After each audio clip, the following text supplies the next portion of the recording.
Indonesia saat ini kena yang dinamakan middle income trap country, yaitu istilah di mana kelas menengah tidak bisa naik ke kelas atas. Jadi negara Indonesia yang berada di kelas menengah ini tidak bisa naik. Sekali lagi harus digarisbawahi, tidak bisa naik di kelas atas atau tidak boleh. Negara yang terjebak di dalam middle income trap adalah negara yang GDP per kapitanya adalah antara $3.500 sampai $5.000 per kapitanya seperti Indonesia. Banyak negara yang terjebak di kelas menengah itu selama puluhan tahun. Misalnya Brazil itu lebih dari 30 tahun baru keluar dari istilah negara dengan middle class income-nya. Argentina juga sama, puluhan tahun juga baru bisa keluar. Ini yang terkadang membuat kita berpikir, seandainya saja ya kita ini adalah kepala negara Amerika atau kepala negara Cina, di mana keduanya saat ini memainkan perdagangan internasional lebih dari 30%, maaf, lebih dari 70%. Maka negara pasar harus dibuat GDP-nya tidak di bawah dan tidak di atas, di trap. Mengapa? Karena kalau negara-negara pasar tadi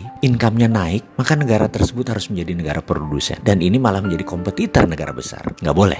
Jadi nggak boleh negara tersebut jadi produsen. Kalau negara tersebut miskin, misalnya GDP-nya di bawah 1.000 per kapita, mereka nggak mampu beli barang Cina dan beli barang Amerika, dan kedua negara itu nggak mau membuat negara tersebut miskin. Makanya negara-negara market harus dijebak di tengah. Cara trapnya bagaimana dan mengapa harus di trap atau dijebak? Biasanya negara yang berpenduduk besar yang dijebak di tengah oleh negara kapitalis. Caranya dengan jangan jadikan mereka negara produsen dan manufaktur. Kedua, jangan jadikan mereka swasembada pangan. Terakhir, jangan mereka bisa mengendalikan energi. Ada sebuah perkataan dari Menteri Luar Negeri Amerika dulu namanya Henry Kissinger. You control the food, you control the people. You control energy, you control the country. Kalau mau mengendalikan rakyat, kendalikan pangan mereka. Kalau mau mengendalikan sebuah negara, kendalikan energi mereka, minyak bumi mereka. Kita kasih contoh sederhana negara Venezuela yang baru-baru ini. Negara ini menghasilkan minyak lebih besar dari Indonesia. Suatu saat Venezuela melawan dalam tanda petik Amerika dengan menjual minyak mentahnya ke Cina. Amerika marah dan Amerika membuat Venezuela menjadi failed state atau negara gagal dengan financial warfare yang dilakukan oleh economic hitman-nya, pasukannya CIA-nya Amerika. Dan kita semua tahu negara tersebut dalam setahun terjadi hyperinflation. Mata uang Venezuela nilainya jatuh 1.000.000% sampai harus menerbitkan